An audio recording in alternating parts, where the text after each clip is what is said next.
ఏ company అయితే నవరత్నం హోదా పొందాలంటే కంపల్సరీ మినీరత్నం హోదా పొందాలి. మినీరత్నం హోదా పొందకుండా ఏ కంపెనీ కూడా నవరత్నం హోదా పొందటానికి వీల్లేదు. ఇది కాబట్టి నవరత్నం హోదా పొందిన కంపెనీలు 3 రకాల స్వేచ్ఛలు ఉంటాయి. ఆ 3 రకాల స్వేచ్ఛలు ఏంటి అంటే, ఒకటి విస్తరణ స్వేచ్ఛ ఉంటుంది, 2 నిర్వహణ స్వేచ్ఛ ఉంటుంది, 3 విత్త స్వేచ్ఛ ఉంటుంది.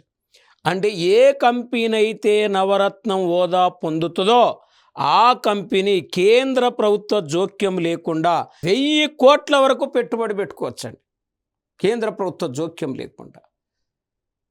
ఇంకా అది విత్త స్వేచ్ఛ. విస్తరణ స్వేచ్ఛ అంటే కేంద్ర ప్రభుత్వ జోక్యం లేకుండా నవరత్న కంపెనీలు దేశంలో బ్రాంచెస్ ఏర్పాటు చేసుకోవచ్చు.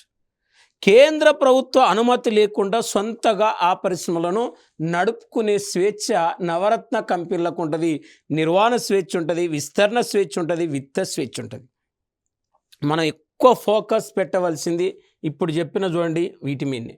ఏం వీటి మీదనే అంటే జనరల్గా మనం ఇక్కడ ఈ ఎక్కువ ఇది అంటే 1, 2, 3, 4, 5, 6 తర్వాత 7, 8, 9 అంటే అంతకుముందు 16 ఉండే, ఇప్పుడు 9 అంటే 16, 9, 20. ఇక్కడ చూడండి 16, 9 మనం చూస్తే 25 అయినాయి.